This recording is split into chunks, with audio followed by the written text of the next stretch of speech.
गिरजा संत समान सत्य समान समना लाभ कटवान। दुनिया में कुछ लाभ, इससे बड़ा लाभ कोई नहीं है। तो पार्वती कहने की तो बड़ा अच्छा है, जहाँ सत्संग हो रहा हो वहाँ जाकर बैठ जाओ और जाकर के सुन लो। लेकिन भगवान शंकर ने कहा पार्वती सत्संग बड़े भाग से मिलता है, इन हरि कृपा न हो ऐसो हो। जब तक भगवान की कृपा नहीं होती इधर सत्संग की तरफ पाँव नहीं बढ़ता आदमी का। अभी हम यहाँ से आ रहे थे उधर से, तो एक बहन जी थी महिला, वो उधर से आ रही थी, जल्दी जल्दी आ रही थी। तो कहने कहाँ जा रही हो जी? केशव मेहता के घर में सुंदरकांड का पाठ हो रहा है। वो जब तक यहाँ आई, जब हमारी कार खड़ी है यहाँ आकर के, और एकदम आगे आने वाली बूढ़ी माता जी थी, उनको कहने लगी माता जी आप कहाँ जा रही हो? उन्होंने कहा वो केशव के यहाँ, केशव मेहता के यहाँ सुंदरकांड का पाठ हो रहा है, माता जी मेरी तरफ से 10 रुपये चढ़ा देना। कहते तू तो पाठ में आ रही थी। माता जी मुझे ध्यान आ गया, वो बाहर कपड़े थूक रहे थे, बाहर मुझे ध्यान नहीं रहा, बंदर कहीं कपड़े ना फाड़े, इस बारे में तो घर वापस जा रहे थे। भगवान की कृपा नहीं है, इसलिए यहाँ आकर के भी आ नहीं सकता। सत्संग में वही आ सकेगा जिसके अंदर भगवान की कृपा। नहीं तो कोई कहे कि मेरे घर में मिर्चें सूख रही हैं, कोई कहे कि मेरे घर में कपड़े सूख रहे हैं, तो वापस लौट जाएंगे। तो आज बड़े भाग्यवान हैं हम कि हमें ये सुंदरकांड का पाठ सुनने को मिल गया। अब सुंदरकांड की महिमा तो बहुत ज़्यादा है, लेकिन लोग हो गया बहुत ज़्यादा। लेकिन ये बता सकते हैं कि सुंदरकांड का पाठ करने से और 3 फल मिलते हैं। अब एक टिकट लो और 3 शो देख लो, तो इससे बढ़िया क्या काम है। तो सुंदरकांड के जो 3 फल हैं वो हमारे इस परिवार को प्राप्त हों। पहला फल है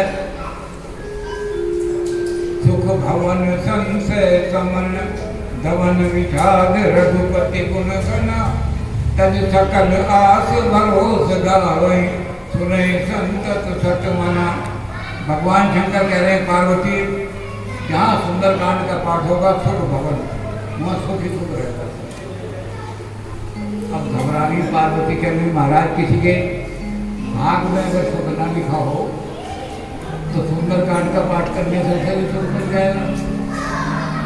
भगवान शंकर कहने के पार्वती इसमें ही लिखा हुआ दान करे पल में फल 4 और टारत अंक लिखे विघ्ना के शंकर नाम निशंक सदा ही।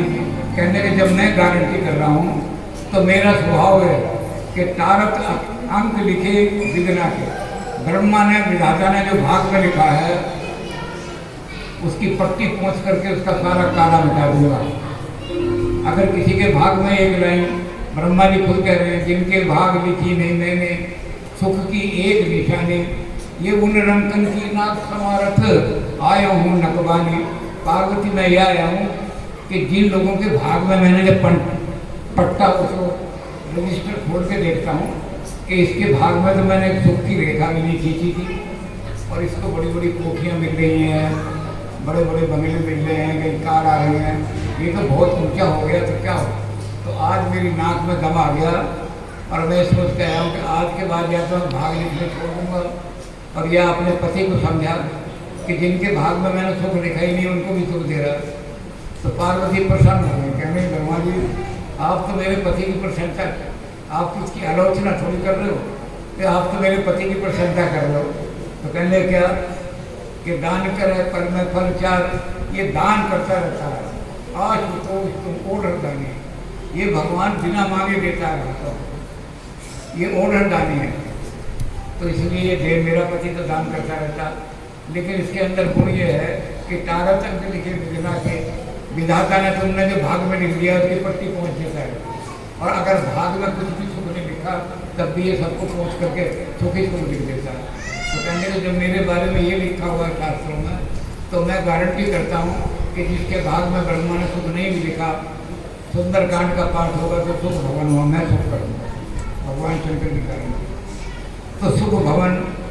और दूसरा काम है संचय धन, ये बड़ी ज़बरदस्ती है, ये केवल सुंदरकांड के पाठ नहीं मिलती है। हमारे घरों में मंत्राएं घूमती रहती हैं, सास की बहू से लड़ाई करा दी, दौरानी की बिठानी से लड़ाई करा दी, पड़ोसी की मोहल्ले वाले से लड़ाई करा दी, हमारे पंडित जी की किसी से लड़ाई करा दी। ये मंथराएँ घूमती रहती हैं, ये संशय पैदा करती रहती हैं। एक आदमी मेरे पास आके कहने लगा, वो केशव जो है ऊपर से तो आपको दिखाता है मैं आपका चेला हूँ, अंदर से आपकी बड़ी बुराई करता फिरता है साहब। 1 घंटे तक उसने केशव के बारे में मुझे कहा। जब वो चला गया तो मैंने भैया बहुत तूने टाइम खराब करा, अपना भी मेरा भी। केशव के साथ तो मैं चाय पीने जा रहा हूँ, तो अगले दिन से उन्होंने मेरे घर ही आने छोड़ दिया। तो मंथराएँ जगह जगह घूमती फिरती हैं। तो जब भरत जी आई लौट करके और शत्रु बनाए, तो भरत जी ने अपनी माँ को ताना देना शुरू किया, उन्हें हमारे घर में 3 विधवाएँ पैदा कर दिया। तो शत्रुघ्न को टाइम मिल गया, उन्होंने मंथरा को पकड़ के घसीटा, मारे मुक्के, मंथरा रोने लगी। तो भरत जी को दया आई, बाहर आए, कहने भैया इसे क्यों मार रहे हो? कहते इसने तो हमारा घर उजाड़ा। भैया इसका कोई दोष नहीं है। कहने कोई दोष किसका है? दोष हमारी माँ का है। अगर हमारी माँ की बुद्धि स्थिर होती तो 1 मंथरा क्या 10 मंथरा भी हमारे घर नहीं छोड़ सकती थी। मंथराएँ तो कब जाती इसलिए कि इनके घर का नाश कर दो। हमारे घर में आई और हमारे घर का नाश नहीं हुआ, सिखा के भी गई, सास को बहू के खिलाफ भड़का के गई। तो थोड़े दिनों बाद वो मंथरा आने जाने छोड़ देंगे, तो कहेंगे यहाँ तो टाइम खराब होता है। तो ये संशय दूर कैसे हो? एक दूसरे के खिलाफ संशय पैदा हो जाते हैं। ये जब दूर होंगे, जब हमारी बुद्धि स्थिर हो जाए, हमारी बुढ़ियों की बुद्धि भी स्थिर हो जाए, बच्चों की बुद्धि भी स्थिर हो जाए, सबकी बुद्धि स्थिर हो जाए, तो कोई संशय नहीं आएगा। तो बुद्धि को स्थिर करने का काम सुंदरकांड है। जहाँ सुंदरकांड का पाठ होगा, घर में किसी की भी बुद्धि भ्रष्ट नहीं होगी, एक की भी बुद्धि संशय को दूर करने वाला ये सुंदरकांड का पाठ है। और फिर विषाद, इतनी निराशा जीवन में आई हुई हो, तो इसलिए सुंदरकांड का पाठ आज हुआ है। ये तीनों फल इनके पर उनको मिलेंगे।